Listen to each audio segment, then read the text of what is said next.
Assalamualaikum warahmatullahi wabarakatuh. Alhamdulillahi rabbil alamin. Arsala rasulahu bil huda wa dinil haqq liyuzhirahu ala ad-din kullihi walau karihal musyrikun. Ashhadu an la ilaha illallah wahdahu la syarika lah wa ashhadu anna Muhammadan abduhu wa rasuluhu la nabiyya ba'dah.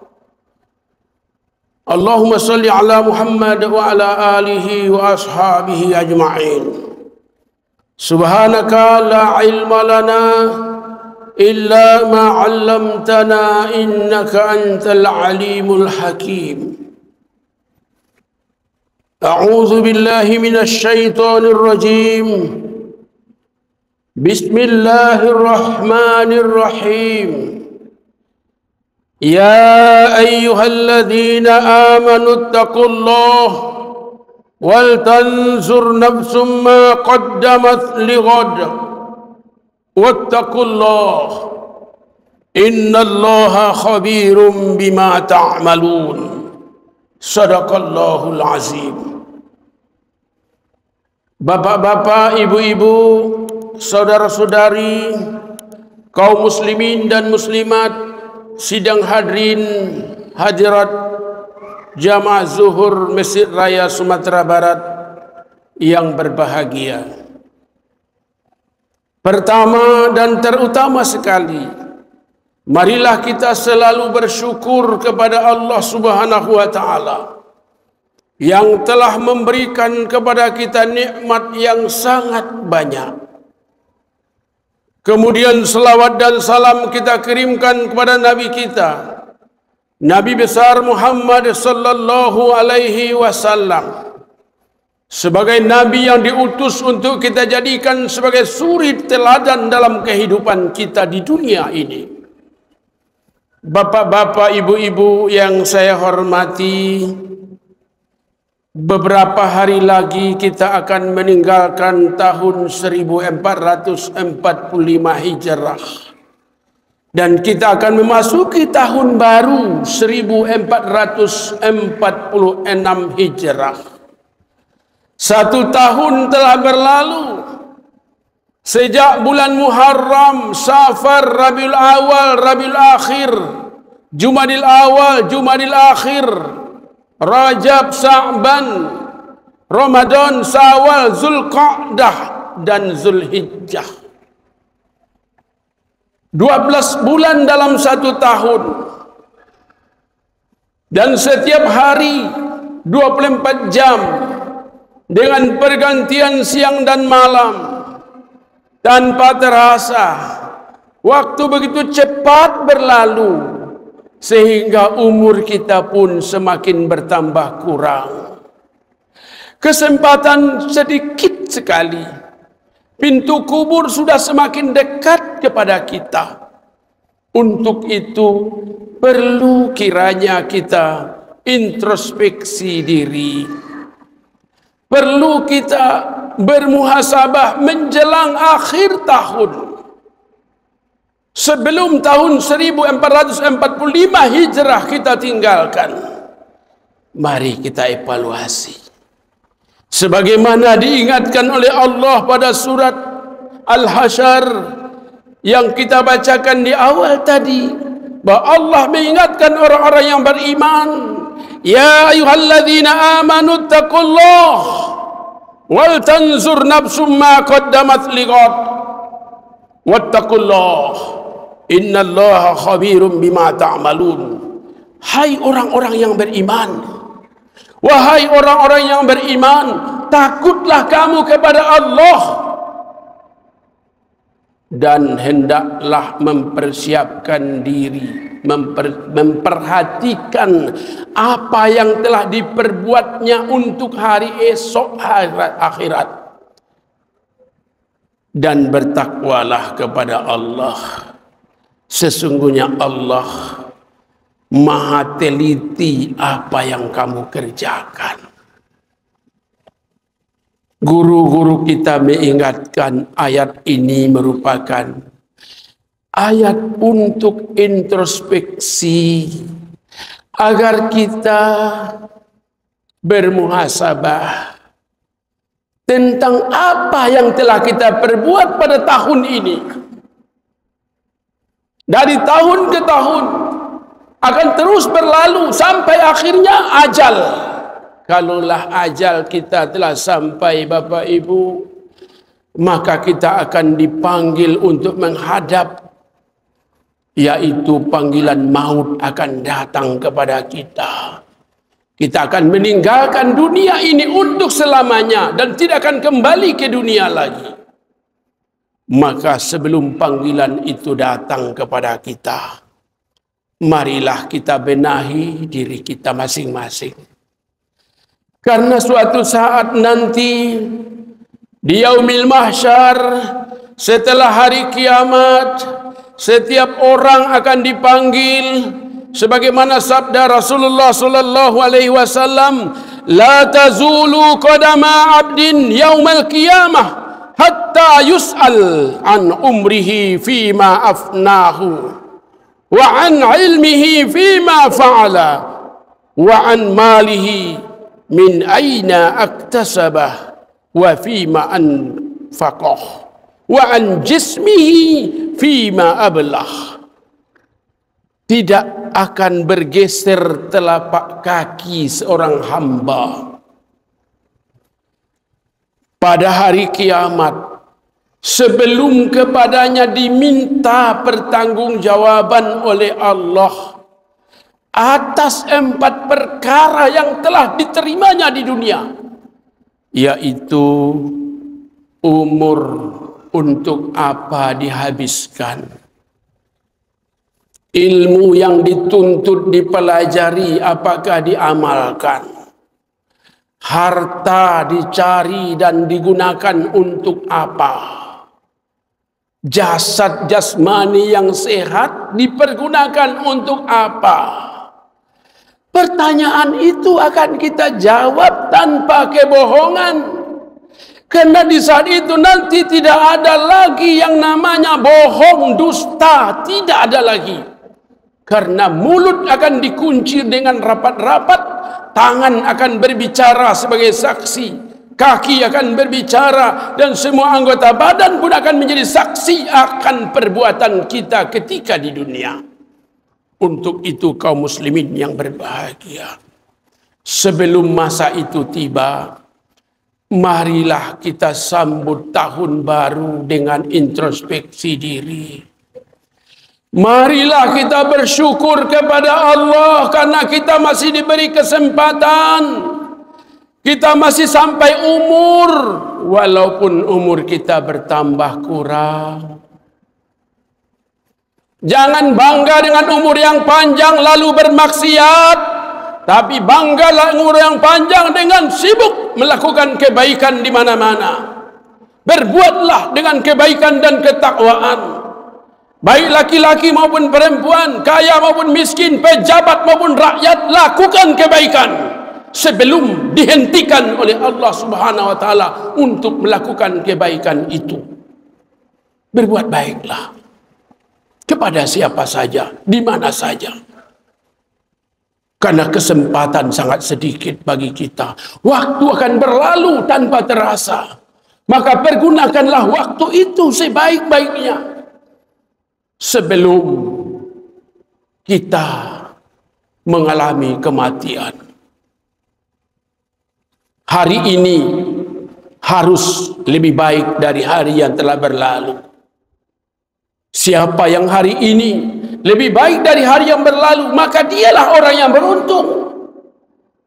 Dan siapa yang hari ini keadaannya sama saja, tidak ada perubahan, tidak ada peningkatan dari hari tahun yang berlalu, dia termasuk orang yang tertipu.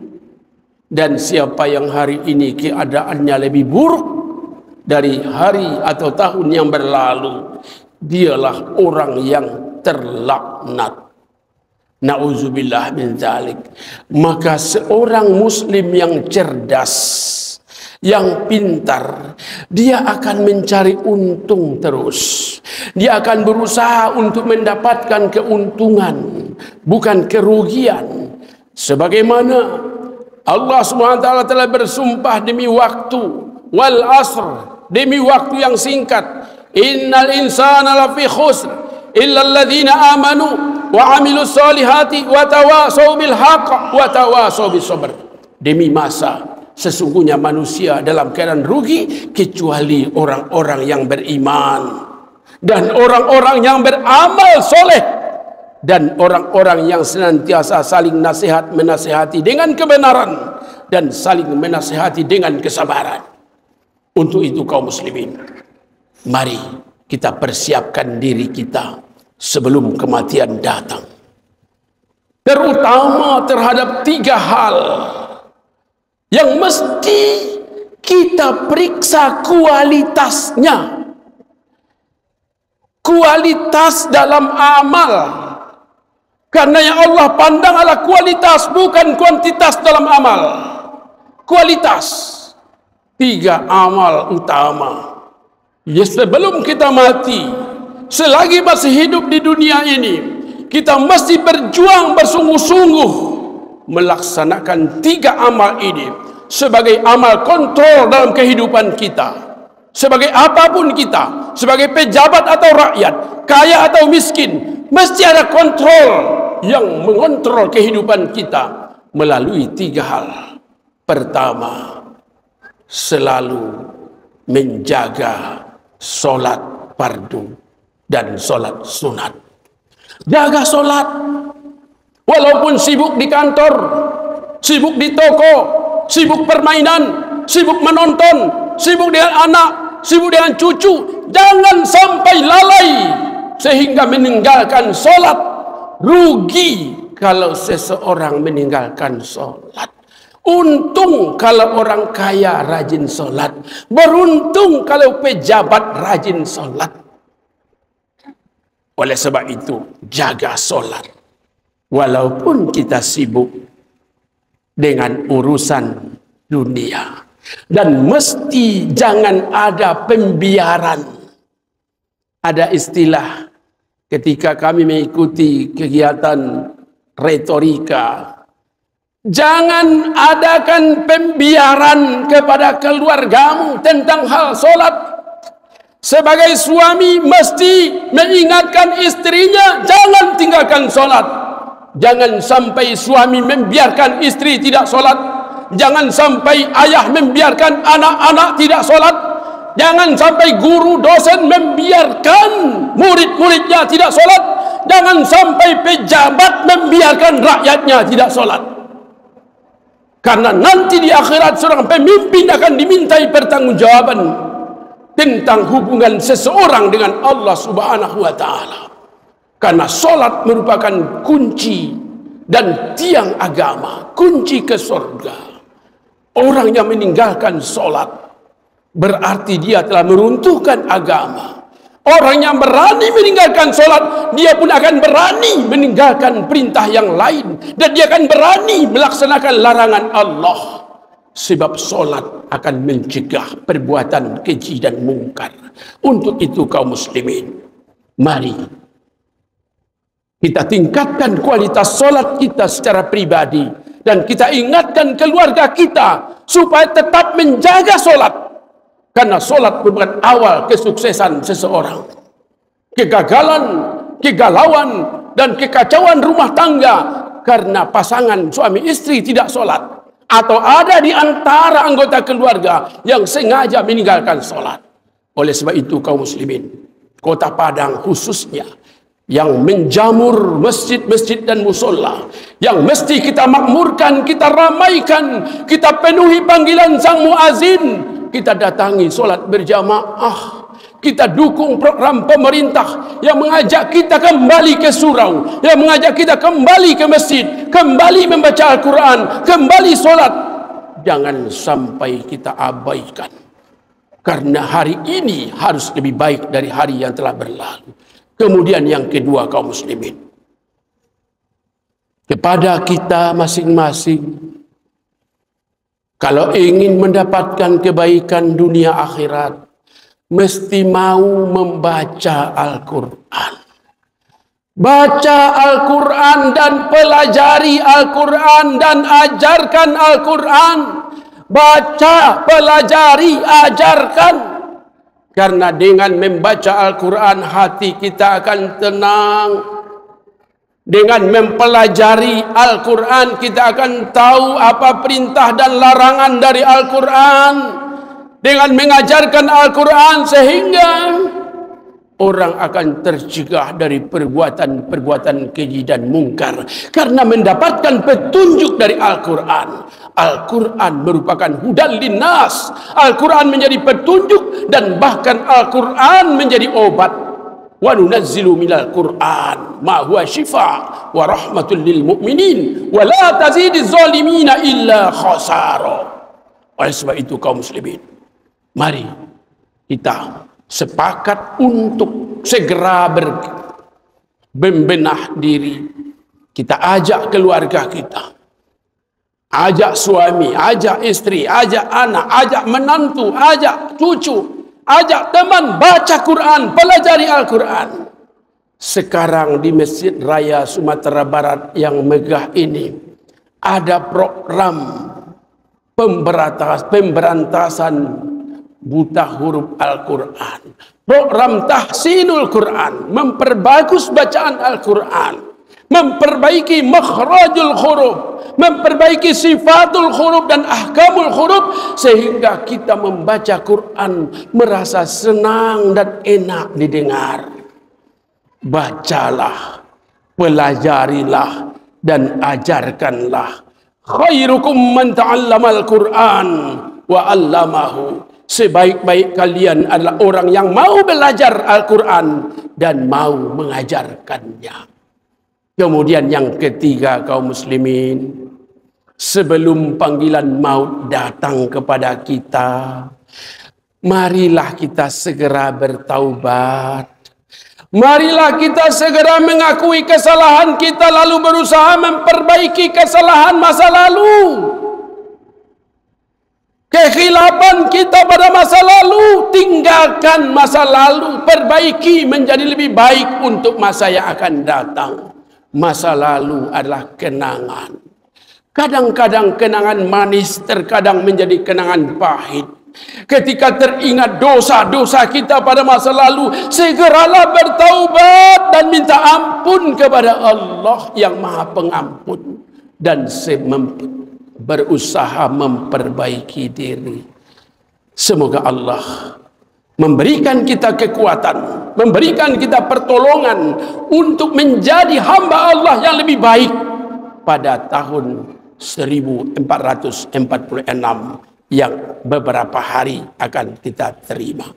Kita bersyukur kepada Allah Subhanahu wa taala dan kemudian kita sambut tahun baru dengan berdoa, memohon kepada Allah, memohon pertolongan. Dan di bulan Muharram, awal tahun baru, pada tanggal 10 Muharram, kita melaksanakan puasa Asyura, puasa hari ke-10, atau kita tunaikan dengan 3 hari, tanggal 9 Muharram, tanggal 10 Muharram, tanggal 11 Muharram, untuk membedakan puasa kita dengan puasanya Bani Israel.